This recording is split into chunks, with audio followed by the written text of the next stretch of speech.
What is up, Mets fans? Welcome back to another episode of the Mets'd podcast. Quick one after the series ended. There's a lot to talk about. It was a terrible series. Let's just say it. Upright, out front, terrible series. It was not good. The Mets are just not clicking. They fought hard. I'll give them that. The Mets definitely fought back, obviously in game 3, even in game 2 and game 1. But the quality of play is just not there, and really outside of Pete Alonso. And the pitching's still been good. There's not a lot of positives to take out of this series. So we'll go over all the games, all the storylines and everything in this episode of the Mets'd podcast. Make sure you are subscribed to the Mets'd podcast YouTube channel. Again, we're dropping this one super early, so the YouTube channel is going to be seeing it early. Podcast feed, you're getting it in the morning. So if you want to see things earlier, YouTube channel is a good place to do that, as well as if you are a member, you'll always get early access to the videos whenever they come out. If you're listening to us, Apple Podcasts, Spotify, Google, drop us a rating, drop us a review, download, and subscribe. And follow us on all our social media, Mets'd Up on Twitter, Instagram, and TikTok. James, give the people initial reaction. How are you feeling after that series? Bad. If the Twins didn't suck on Monday, we could have gotten swept this series. That's kind of how it was. The Mets, this was probably their sleepiest series of the entire year. I know it's cold, and I think that's the excuse a lot of people are going with. There wasn't really... it wasn't much of an excuse for just playing a lot of bad fundamental baseball this series. We haven't really seen the Mets play bad fundamental baseball since they kind of got April. Right. Yeah, last April, the middle of last May. That was kind of the whole thing. So it's just, I'm not going to say it's concerning, but definitely watching this series, you're like, this doesn't feel like a team that's one of the best teams in baseball. I'm not saying they are, not saying they're not, but it just doesn't feel like a team that is as cohesive enough that actually can be. Yeah, I'm going to put out a little advisory thing right now. I'm going to say some negative things about Francisco Lindor and Juan Soto, and it's not indicative of them as players. I still have all the faith in the world that as soon as the month of May comes around, these guys are going to be great, and they're going to have great seasons.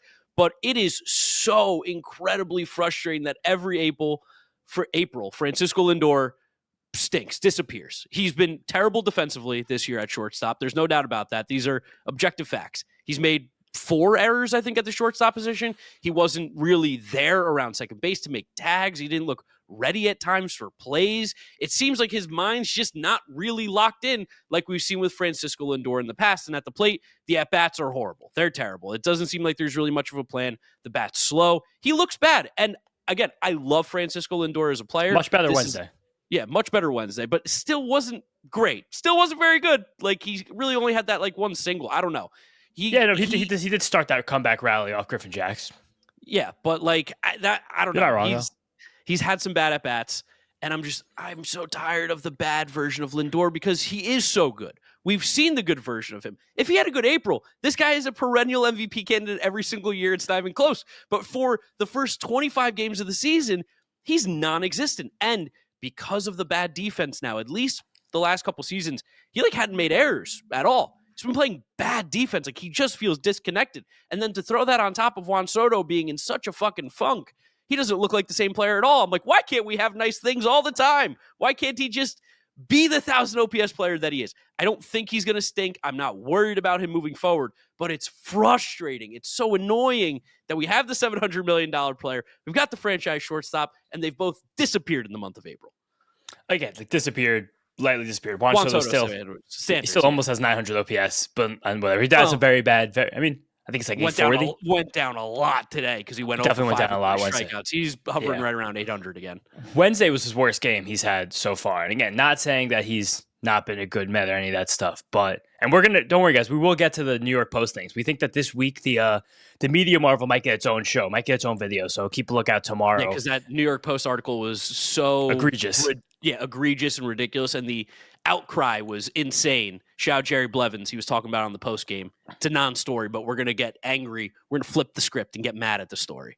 Yes, in a separate Media Marvel episode that will be out on the YouTube channel and the audio feed tomorrow. But Soto did have two of the biggest opportunities in the game on Wednesday and totally flubbed both of them, it just kind of sucked to watch considering what everything was. That unassisted double play by Edouard Julien, just especially in a 0-0 game that was early when you have Festa's not a rookie, but a young pitcher on the ropes. That's not.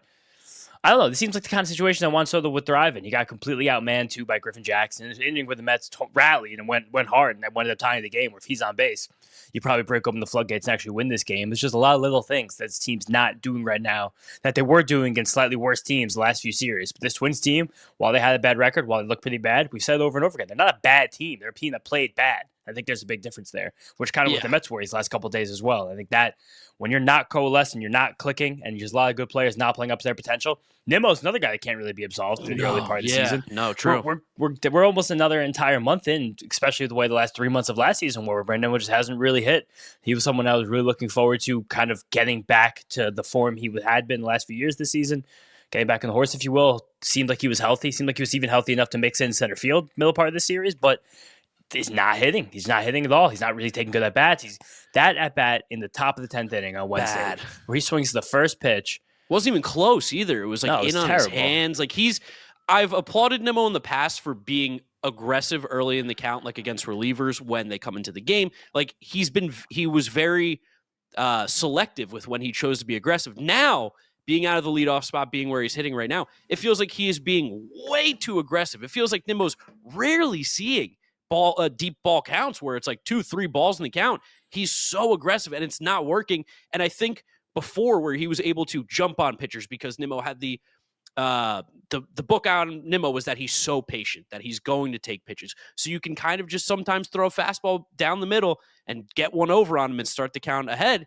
Now it seems like pitchers are like, oh, he's swinging at everything. He's coming out ready. He's coming out aggressive. We don't actually have to give him a pitch to hit. He'll go and chase a little bit more, which I feel like he's been doing. And again, something's happening this season. And there was a really good article by Nate Schwartz, who's a good writer and pitcher list this week, is that pitchers are just throwing more balls in the strike zone right now across Major League Baseball. And again, it's sending walks down. I believe strikeouts are kind of staying neutral. But Nimmo has seen one of the biggest increases of a pitch in the strike zone for any hitter in baseball. He's seeing over 55% of pitches against Brandon Nimmo this year have been in the strike zone, where the Major League average is only 49%. So with that, he is swinging more. He has been more aggressive. The first pitch swing, you're right. So far this season, Brandon Nimmo swinging at the first pitch 44% of the time. I mean, that's one insane. of the highest rates in all of baseball. When for his career, he's under 30%. And even last year, when he was the most aggressive he'd ever been, it was 33%. So that big of a jump is crazy. And also himself, he's swinging much more. This is right now the first time, not a full sample, that Brandon Nimmo's ever swung at more than 45% of the pitches he's seen. And it's not even close. He's at 52% right now, pitches he's seen, he swung at. So it's a lot. It seems very different for Nimmo. And again, he is getting pitches to hit, so it's good that he's swinging at them, but he's not doing the level of damage that we'd be expecting. And that's the same for Soto. It's the same for Lindor. And all of them still have fine underlying stuff. Like, I'm definitely not concerned still really long-term with any of them. But we need more players, especially the heart of the order, to hit. That's why that eighth inning was so uplifting for the moment, because, like, okay, top of the order just said, fuck this, we're not losing this game this way. And the guys who are some of the best hitters in baseball said, bang, let's hit the ball. But then similar guys had similar chances, and 2 innings later, and it didn't work out. And that's kind of leaves this sour taste in our mouths from the series. FT fam, you got to check out HelloFresh. I know AJ's favorite part of HelloFresh. They've got the 15-minute meals, 3 steps, and you've got your dinner. I love it. It comes fresh to your house. Mm-hmm. It's pre-packaged with all the ingredients in almost a brown bag. Comes with all the instructions. And what I like most about it is some people say, I don't like to cook. I like to actually chop the ingredients, cook them up. That way it makes it feel like, even though it was pre-packaged, you feel like you're doing something. And it's so fresh. Fresh vegetables, fresh meat, high quality. Comes with all the sauces, comes with all the spices you need. Yes, and if you're like, hey, you guys talk about Green Chef, that's right. They're in the same fam. Both bring different strengths to the table. So check out HelloFresh, of course, and get yourself up to 10 free meals and a free high protein item for life at HelloFresh.com/FT10FM. 1 item per box with active subscription. Free meals applied as discount on first box. New subscribers only, varies by plan. That's up to 10 free HelloFresh meals. Just go to HelloFresh.com/FT10FM. Yeah, I mean, God bless Pete Alonso. I don't know how many games the Mets win without Pete Crazy. Alonso right now. I mean, he is single-handedly carrying this offense. Him and Luis Torrens. Torrens cooled off a little bit this series, but like single-handedly carrying this offense. The guy's hitting 350. He's got like a 1,200 OPS. I think against fastballs, he's got the highest OPS in baseball. Again, Soto has to hit decently well, just not up to his own standards. Yes, not up to his own standards. And to be fair, like 800 OPS, if you got that from Brandon Nimmo, you'd be like, amazing, great. Like Brandon Nimmo, 800 OPS, fantastic. From Juan Soto, even from Lindor. From Juan Soto, it's kind of unacceptable. No, it's not kind of unacceptable. It is unacceptable. He can't be an 800 OPS guy. He has to be that 900,000 OPS guy like he has been. But shout out Pete for picking up all the weight. Shout out Pete for being a fucking dog like he is. This guy is so in control at the plate right now. He remains to be locked in. He's even had a couple games where he struggled a little bit, and I wanted to see how he would adjust or what that would look like the following day. And he comes right back out, locked in, great at-bats again. So shout out to Pete Alonso. Whatever he's doing, I want everybody else to take notes from Pete Alonso, which I don't think a lot of Mets fans thought they'd be saying last year, considering how unclutch he was, considering he never got the big hits. But ever since he got that home run against the Brewers, all Pete has done has mash and get big hit after big hit for this team. It's almost like hitting when runners in scoring positions, like a little seesaw thing for a lot of these good players. Like sometimes they fall in, sometimes they don't. Yeah, it's almost like it was mental. Exactly. It's almost like sometimes it works out, sometimes it doesn't. And when it happens, it just starts to happen. Is mental a skill? Yeah, being mentally weak, you lack a skill of being tough. Can you be mentally weak and then become mentally strong, or is it just the randomness of life? You can get there. You can get there. Pete was pressing because of the contract. That's so Pete used to be mentally strong, then he became mentally weak, and now he's mentally strong again after three really good weeks. So that's your take on that. Okay, yeah, that's my take. Yeah, fine. It's also annoying that mental health.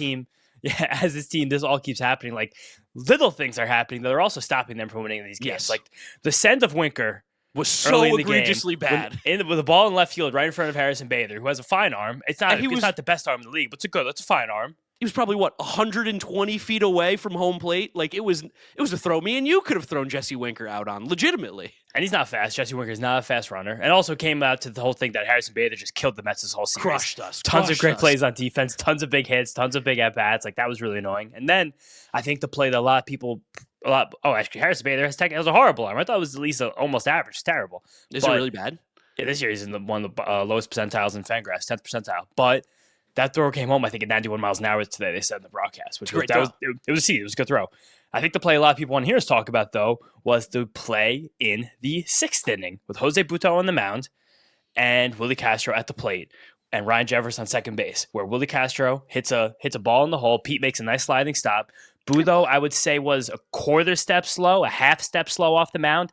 Tiny bit slow, but still got there in time. Pete throws the ball to him. He runs to first base. He beats Willie Castro. But the umpire, Hunter Wendelstedt, rules him safe. Missed it, and I don't know how he missed it, by the way. It wasn't close. Still, umpires are humans. They make mistakes all the time. We're watching baseball all of us. Umpires fuck up 10 times a game. Yeah. Jose Butto, for a moment, starts to have a confrontation with the umpire, starts to argue and yell, while Ryan Jeffers rounds third and beats the throw home by a step. And that, to me, was one of the most annoying parts of this entire season to me. One, the umpire getting the call wrong, that sucks. Especially the fact that we already used our challenge, couldn't challenge again.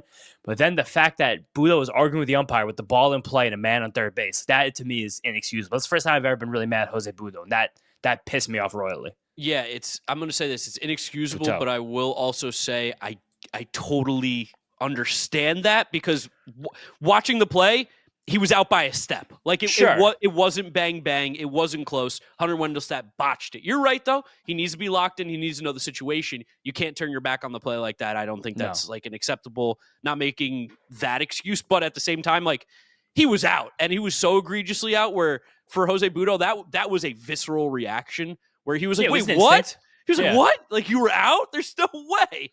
But he has to be sharper there. He has to know the situation. It's very frustrating. It's really annoying. Again, I was watching a lot of the SNY postgame right before we started the podcast, and Jerry was talking about it. He's like, I agree, like you have to know the situation. He goes, but not going to lie, I probably would have done the same thing. I think because he was out by so much, he was like, but this is also, it's one of those things where like that inning wasn't going right. Butto was frustrated because he let the guy in that Hageman left on. He had a couple of hits in that one. Like he didn't pitch well. So on top of everything probably coalesced to being like, how did you miss this? I was about to get out of the inning. And then, of course, the third run scores, and that's the difference. And it's just baseball game vintage. Like, Butto didn't, like, slam his glove on the ground and have, like, a 10-minute conversation. He was like, it was like a half a second, but that was literally just enough time for Ryan Jeffers, who's not he's not a bad runner for a catcher, but he's not a fast runner at all, to come around and score that run. Also, again, have to give some credit where it's due, because I think the Twins, something kind of jostled free in their minds after the first game of the series. And again, they were openly embarrassed. They played one of the worst baseball games I've ever seen a competitive major league team play, not counting Marlins, White Sox, those kind of teams over the last few years, where they just made tons of errors. But they came out in these last two games. They hustled. They were taking extra bases. They were playing good fundamental baseball. And the only reason that we weren't able to challenge that play in that inning was because 2 innings before, Willie Castro, was that 2 innings before, inning before, whenever that was, he hits a bloop double in front of Tyrone Taylor, but like more in the gap a little bit. Taylor had to go towards right field to make the play. He hustles. He takes second base.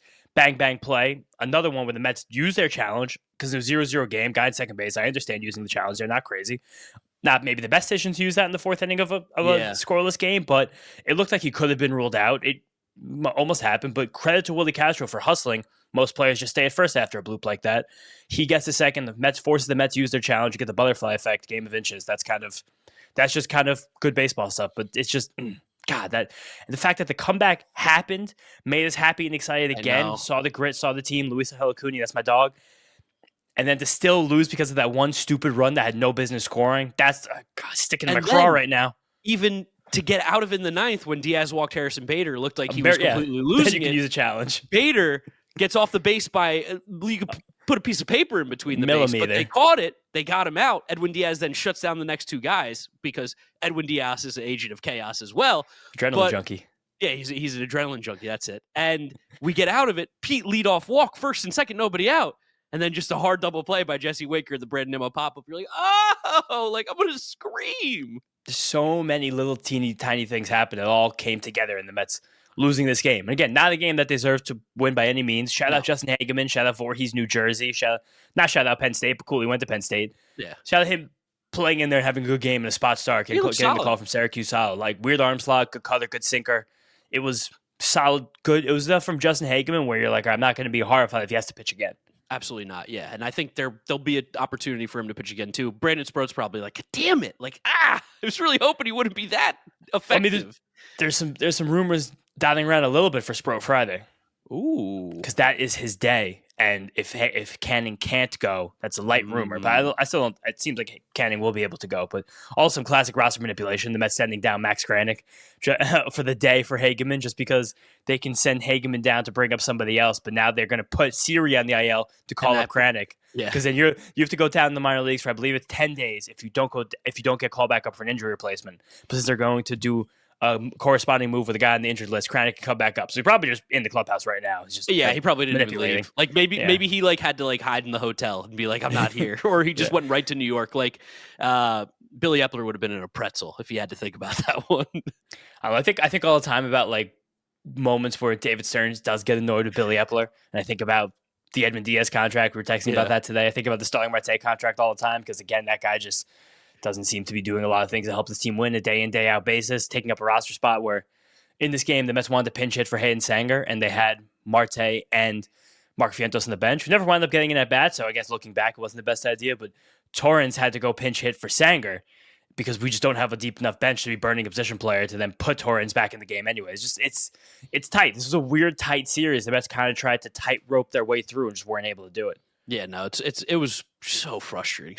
Like even the game that they won, they didn't really even play that well. Like, not really at all. The Twins really kind of just gave it to us. Clay Holmes pitched a great first 4 innings, and then it all fell apart in spectacular fashion. It was unbelievably stressful. Couldn't believe he got out of it, but like the pitching really has been the saving grace of this team because the offense is just so ice cold. They never we've seen maybe 1 or 2 games where they've all hit together and you're like, holy shit, like here's the vision. It's happening.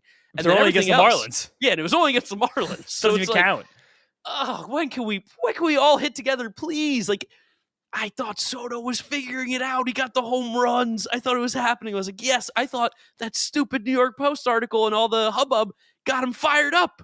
And then he had the worst game of his Mets career where he goes 0 for 5 with 3 strikeouts and crumbled in every big moment. It was It's also obvious. Gary mentioned during the 9th inning of that game that this was the first time Soto had ever faced Johan Duran. And I think that if there's any guy in the league that to face the first time makes it really, really hard, I think it's Duran because his pitches he's an alien. His pitches are so freaky. We'll talk about game 2. But everyone got on Lindor for the way he struck out to end that game, which it wasn't the best at bat I've ever seen Francisco Lindor take, but also you watch Johan Duran pitch, and that's a hat tip because the guy's throwing 92 3-mile-an-hour splinkers with tons of drop and tons of arm side run with crazy sweepers, 102-mile-an-hour fastballs. But again, it's just not a series. Again, everyone keeps talking about the cold. Everyone keeps talking about, and that game on Monday looked obscenely cold. I know, but these are not excuses for losing games. And that's what I'm saying. I know. Like outside of Matt Wallner and Bailey Ober, I don't know where Bailey Ober's from, but Matt Wallner I know is the only guy. I think Bailey Ober's objectively, who's like he's from Minnesota. Like you're looking at this lineup. I guess Edward Julian too is from Canada, but like Byron Buxton, I'm sure he doesn't love the cold. Ty France, Carlos Correa, Willie Castro, Harrison Bader. Like I know he's from New York, but I'm telling you, he doesn't like the cold either. Probably. I hate the excuse, and I'm tired of it too. Everybody else plays in the cold. Also, were not some great visuals that game on Monday night with Soto and the hoodie and Acuna with the net. Like everyone's like they look cold. And again, like the Monday game, it was a tough game against a good pitcher. Joe Ryan's a very good pitcher. Like that's okay. And like thankfully the Twins handled us this game on a silver platter. And like the weird plays where Willie Castro threw the ball to Mark Vientos' back when he was standing on second base. Mark Vientos is so woefully unathletic he couldn't even take third on that play. But then Vientos comes around to score because the next play, Justin Topa airmails the ball to first base. And then Jorge Alcala laid him in another bad throw that I think someone came around to score on. No, they're just an error. The Twins had their pitchers out doing PFPs before the game on Tuesday, which is an insane thing that a Major League Baseball team would be doing in April before a night game. And then Soto hits the home run. That game gets out of hand. You're like, not out of hand, but you win that game. He's like, all right, nice. Let's just keep blah, blah, blah. Let's keep rolling. And it's just not. It just never rolls. Like Vientos gets that big hit and he takes some more bad at-bats on Tuesday. Like Soto hits the 2 home runs, takes his worst at-bats on Wednesday. There's no click yet. There's no rhythm. There's no flow. They're not there yet. They're not together yet. I was hoping that this big road trip would be the thing that brought these guys together because there are a bunch of new faces on this team. And not a bunch, but there's definitely a handful of new faces, mainly being the guy who's making $800 million. So I figured like road trip's a nice time for these guys to coalesce, get to know each other a little bit better, spend some time, play some cards, go out to eat. It just doesn't feel like there's cohesion yet. No, not yet. It definitely feels like something's missing. The thing that kept them so locked in at the end of the year, that vibe and energy, and maybe it was fucking Jose Iglesias. I have no idea. Maybe it was JD Martinez. But like something is just slightly off right now. They're just, and maybe it's because it's April 16th, and maybe this is a really long season, and maybe the Mets have played a tenth of their schedule, and there's so much season left, and they're like, hey, it's April, it's cold, like, fuck, whatever. But, like, as a fan, it's just like, we know this team is good. I think people in baseball know this team is good, especially with how the pitching is looking. Because, again, the pitching has been awesome. We just need to hit. We need to hit.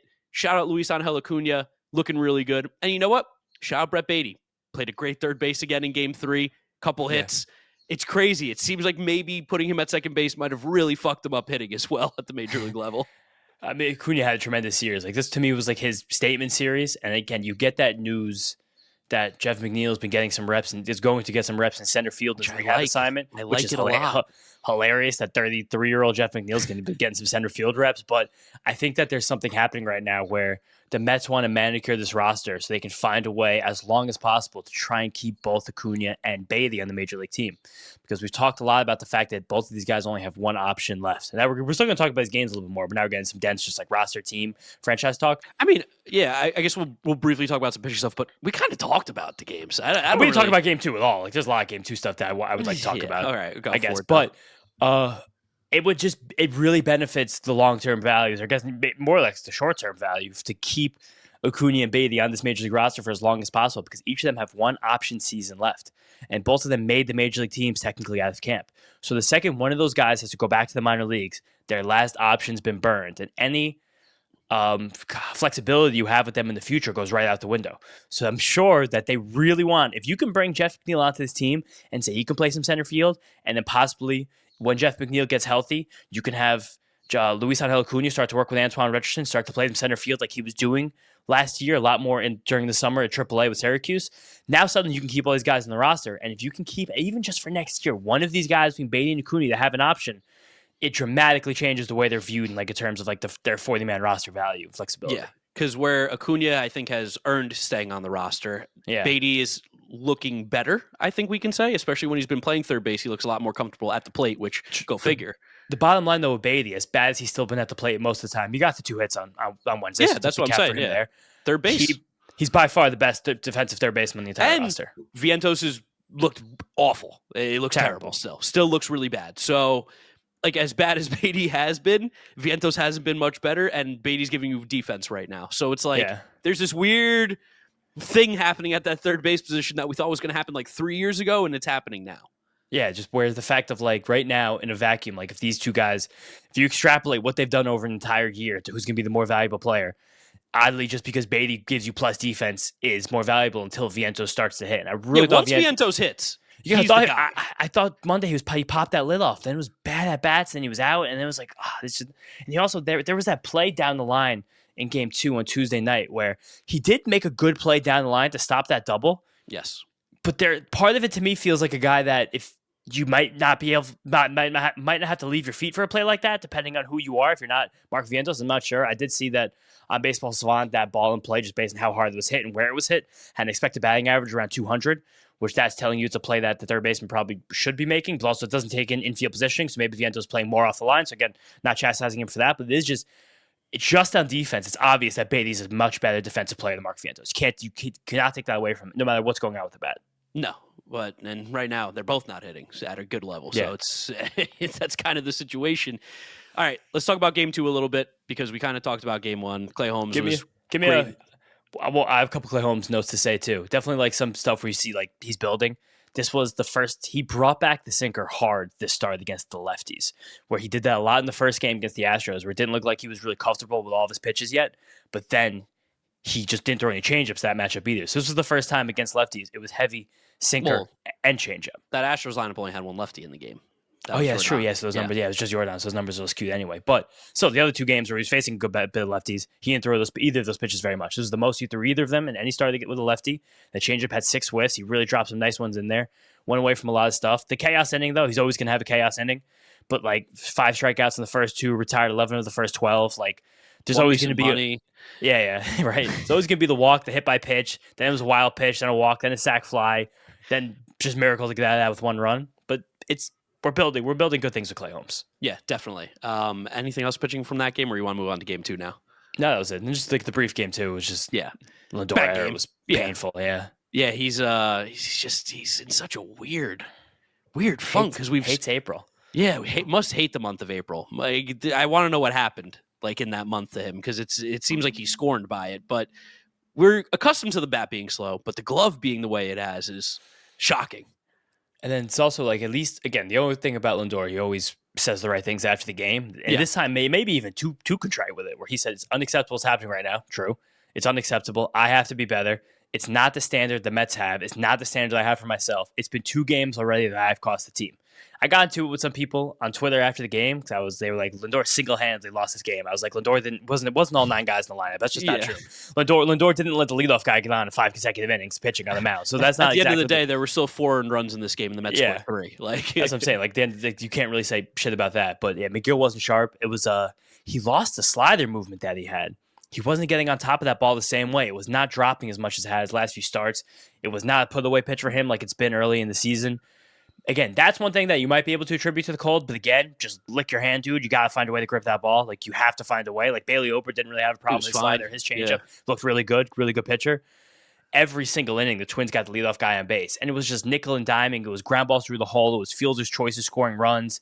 But it all comes back to McGill not being able to put hitters away, not getting ahead of hitters as much as he had in the past, not being able to end these innings, and then not letting this game kind of not go our way. Yeah, the U up text definitely hit a little bit differently in this one. And we also saw Max Kranick give up his first earned runs as a New York Met, which pour one out, but he's still good. He's still great. You know, it is what it is. Just play better baseball. Like, the Mets are better than the Twins. It felt like the last 2 games of the series, they got outplayed, out hustled a little bit. The Twins wanted it a little more. It outworked. Felt like, and it's not from a necessarily lack of caring from the Mets. It just felt like the Twins outworked the Mets. That's a great way to put it. Again, I think that was also a team that knew their backs were literally up against the wall. Like, it seems like doing those PFVs before that game on Tuesday, that's full-blown manager calling you out. That's crazy, yeah. But also, good move on Rocco Baldelli to do that, because this team did need it, and you could feel their energy, especially in the game on Wednesday, especially Buxton, the guy who's definitely the leader of this team. Like, he's the guy there still. Even with Correa getting hurt middle of the game on Tuesday, not even playing on Wednesday until the last couple innings, where he was taking extra bases, he was moving around, like he was busting his ass. The way he scored too in that bang play on Tuesday, where he beat the Luis Angel Acuna throw by less than an inch, a quarter of an inch, just because the Acuna throw was like 4 inches too much on the first base side compared to the third base side, which was a bang play. Good ball by him getting out of the glove, not a perfect throw, but Buxton just Supermaned it home. It was like, that was a guy that's like, I'm the leader of this team. We're not playing up to our standards. We have to win. So part of it is tipping the cap, and part of it is you just have to be better as the Mets. Yeah, Mets got to show up. They didn't really show up on Tuesday, and Wednesday it was too late. It was too late for them to show up. Like, they had all the opportunities to hit David Fest. They had all the opportunities to score some runs. Funny enough, they get your guy Griffin Jacks, who you love so much, but they get to him. But it was reversed on Tuesday, where the Griffin Jacks demolished them, and then we got to John Duran. So it was funny. I don't know. What do you got from the last game as well on the pitching side? I mean, I guess it's Hageman. I'm just to talk Hageman. Yeah, about. yeah. I mean, I don't really have deep to talk about because I don't know if he's going to be here much longer. He's definitely not going to be. But it's good enough to be a spot starter. I saw a lot of Mets fans on Twitter being like horrified, being like, "This is a joke. We have to start a guy like Justin Hageman for this team with this payroll." But it's like also Mets fans being like, it's like the PTSD from the old Thomas Sapucki start that day game against the Giants. He gave a billion runs. I think it's a good thing to remember.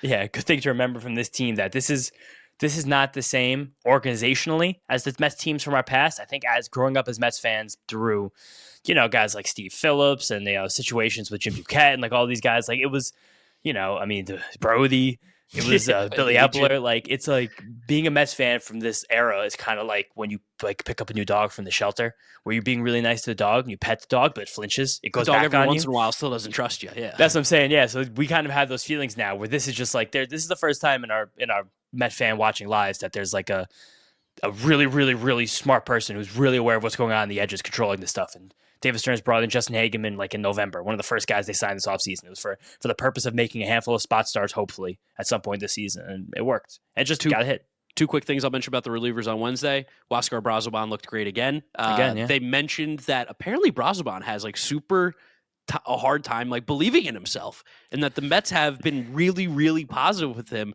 and he's taken super well to it. And Keith goes, I'll tell you, from the age of like 2 to the age of 40, players love to hear how good they are from their coaches. He was like, so you know what? I'm with Huascar Brazoban. Like, I'm sure he loves to hear that kind of stuff. He's like, that'll never get old. And then 2, AJ Minter looked really, really good. He was throwing 95 miles an hour. The cutter was great. The changeup was really good.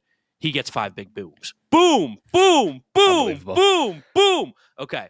Also, the one weird play where Acuna didn't cover second base that you wanted to talk about briefly. Yes, but I said he was absolved because he got the hit to tie the game because we love this little freak, the little zesty Whit Merrifield. He's such a fun little guy. But yeah, him sprinting to first base was out of control, insane. I can't wrap my head around why in the world he did that. I don't know why that was his instinct. I don't know why that was his reaction. I pray to God that's not what the Mets are teaching him to do. But it was a major just brain fart of like, I don't know where to go, so I'm going to sprint to first. He was walking towards second base on the Byron Buxton single to center field to score the run, and then for some reason after 2 steps second base, he literally 180 turned beeline to first. It was like, why? And then Mark and I had the semantics argument in text about whether that was a brain fart or something that was just else that was wrong, which is kind of funny. It was sleeping or brain fart. Yeah. Yeah. I don't know what it was, but whatever it is, he absolved it. He had an amazing series. Statement week for Luis Acuna, proving that he's a Major League Baseball player and deserves to be here. He's a pest. I like him in the lineup like every single day, and he plays good defense. He made a couple really nice plays too in game 3. Good defense, second base. All right, Cardinal series. Time to go ahead and preview that.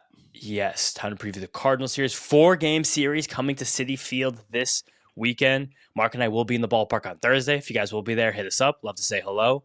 But some interesting pitching matchups from a Cardinals team that is hitting the piss out of the ball and not exactly having the best results from all of their starting pitchers some of the time. But so first game, Thursday night, 7:10, David Peterson versus Andre Palante. Friday night, 7:10, feels like a black jersey game, Kodai Senga versus Miles Mikolas. Saturday, 4 o'clock, Fox game of the week, Clay Holmes versus Matthew Liberatore. And then Sunday, 1:40, bit of an ace-off here, Tyler McGill versus Sonny Gray. All right, so I got some fun things to say. Andre Palante, still a ground ball king? Yes, ground ball king. Ground ball king, good to know. Mets hit a lot of ground balls, it feels like, so that's going to be annoying. Miles Mikolas stinks. He's horrendous. Yes, Lizard King. Should literally score 15 runs on him if he pitches long enough. If he's in the game for more than 4 innings, the Mets should have 9 runs. They like the only reason he should be past the 4th inning is because the Cardinals are like, yeah, we need you to just throw up 100 pitches for us and get us as far as you can because he's terrible. Matthew Liberatore, I think he's only walked 1 guy this year. He's been really, really solid. His stuff isn't anything particularly great. It looks like visually, I don't know. You can give me some of the numbers underlying, but he's throwing strikes, which maybe that's good for the Mets. Because again, I've been talking about how we're too passive. Maybe a guy like Liberatore who doesn't throw balls, this could be a good thing. And then you said the last one was Sonny Gray. Yeah, he's good. Fantastic. Liberatore's looked really good this year. He's kind of made the move to just become a primary slider guy. I mean, the fastball's jumped ahead of it now recently, but the last start, the slider was the primary. It's just a good tight pitch, and it kind of like drags the whole rest of his repertoire together, because he has a fine curveball, but it's kind of a big looper too that is not as consistent. The fastball's bad. The sinker's bad. They're literally bad pitches. The color's like, okay, it's average, but like the only reason he's able to be major league pitcher is because he's going to mix both the fastball and the sinker together. Otherwise, it should be a guy that you can hit. He also has a very strange changeup. It doesn't really drop much at all, but it's just like, it's a good like caveat to the rest of the repertoire. I'm not like overwhelmed by Matthew Liberatore. Again, like the slider it's a fantastic pitch. You guys are going to watch that little tight gyro side and just be like, damn, I can't stand this pitch. Really annoying pitch. Because he's very good locating too, just low in the zone. Like he's going to just pop it right there, bang, and like inside to the righties the entire game. And he's fine. He's a good pitcher. He's probably, I don't know if it counts as developing him, but he's probably the best pitcher the Cardinals have developed in like our lives. Yeah. Which is what, since like Jared Weaver. Adam Wainwright. Yeah, because Adam Wainwright, bastard. 20 years. Offensively, like you said, they are mashing right now. Nolan Arenado. James. I told you guys about Nolan Arenado. I told you guys Nolan Arenado. There was still some fruit in those loins because this guy has turned back the clock. He looks amazing. The bat speed is back up to at least league average. For this year, he's twice as many strikeouts as he has walks. He already has 2 home runs. He's smacking the ball all over the park. I don't know if it's going to be twice as many walks as strikeouts. Twice as many walks as strikeouts, yes. Yeah. Sorry, I said the wrong thing. But he's mashing. This guy would have been a good third baseman for the Mets this year. It would have been great. Yeah, no, definitely would have been. Brendan Donovan is a really good baseball player. I would love to get Brendan Donovan on the Mets. I think he's really, really good. And he's been mashing. He's just a hit king. He's hitting 380 on the year. Lars Nootbaar looks to finally kind of be figuring out the patience plus being a good hitter because he's always had good bat-to-ball skills. He's having a really good start to the year. Jordan Walker's cooled off a little bit, but he's still got crazy power. Luke and Baker has some crazy power as well. Alec Burleson's a good ball player. Like, this team, I don't think there's necessarily anybody that you're watching where you're like, these are one of the 20, 25, 30 best players in the league. But the way that they're playing right now, this roster up and down is playing good enough baseball that they're going to win some games and they're going to lose some games. But the bottom line is this lineup is good. This is not a lineup to be trifled with. There's like really no doubt that this Cardinals team can hit. They put up tons of hits. They're near the top of the league in both hits per game and runs per game. Also, they with can do Wilson that. Contreras being terrible. Yeah, Wilson Contreras, who should have been one of the best players in his entire team, has been absent to start the year. Victor Scott has had a hot start to the year. After last year, he was statistically the worst hitter in Major League Baseball. He's a dynamic center fielder who's really, really, really fast. He's probably the fastest, maybe the second or third fastest player in baseball, pound for pound, beside Bobby Witt. I'd love to see the sprint speed on that, but I'll get you. if he gets on base, he's got his strikeouts in check. He's hitting for not power, but like just enough to get the ball out of the infield. He has a home run this season. He is a ton of fun. Also, Nootbaar, I think something has helped him a lot that could help a lot of other players in the league, but some teams just are into it and some teams are not. The Cardinals have finally stopped platooning him. It was weird that they never, ever let him play against lefties in the past because his career splits are basically the same. It's like a 750 OPS against lefties and 780 OPS against righties, but they always took him out of the lineup against lefties. But this year, he's hit leadoff every single game. Like, that's just simply their guy, and I think it's been useful for him that he's been able to get that consistency. And catching a bit of a break, we mentioned Wilson Contreras. He is not a catcher anymore. He's actually the Cardinals' first baseman these days. And that's because they had a fantastic catching prospect, Ivan Herrera, who came into last season, had an 800 OPS, one of only 4 catchers in the league to have an 800 OPS. 2 of them were the Contreras brothers. The other one was Jacob Stallings, who played in Coors Field. And then it was Ivan Herrera. Herrera came out of the gate this year and was insane. He had a 3-homer, and 7 RBI game in Arizona that one game. And he broke a bone in his foot. He's going to be out like a month and a half, which stinks for doesn't really good for the Mets, but stinks for Herrera, stinks for the Cardinals. But that's just an annoying little caveat they have to deal with. And then also another rookie to highlight. We've been talking a lot about Luis Angel Acuna. And there was a rumor that when the Mets made that trade for Acuna, there was another player they possibly could have acquired from the Texas Rangers for Max Scherzer. And that was Thomas Jaycee, who's another infielder, second baseman, shortstop kind of guy. He had been getting some second base reps for this team, got called up a few weeks ago, and now he is presumably their starting shortstop with Mason Wynn heading to the IL with back spasms. Also after Mason Wynn had a disappointing start to the season. So Jaycee is a ball player. He hits the ball, puts it in play, really, really good bat-to-ball ability. Amazing at that. Someone who, because again, 2020 draft, I was so locked in because of COVID and there was literally no baseball. So I just did like 3 weeks of like watching 6 hours of draft guys every single day. And Thomas Jaycee was a guy I was like, this guy's a ball player. Like, I don't know what his ceiling is. I'm never going to be like, he's going to be one of the best middle infielders in the league. But I was like, he's going to be a very valuable player. And when I thought he was getting traded in Scherzer trade to us, I was like, oh my God, Thomas Jaycee. I was like, I love that move. Like, that's great. he feels like he's going to be a Cardinal for a very long time. He kind of fits the mold. He has tremendous wrist. Like, he's really good at just getting the ball out of the infield, like finding the hole. And also, since he got called back up, it's the 2 hardest balls of his professional career, 109 miles an hour. Victor Scott, by the way, second fastest player in Major League Baseball this season, right behind Bobby Witt Jr. You know who's fifth?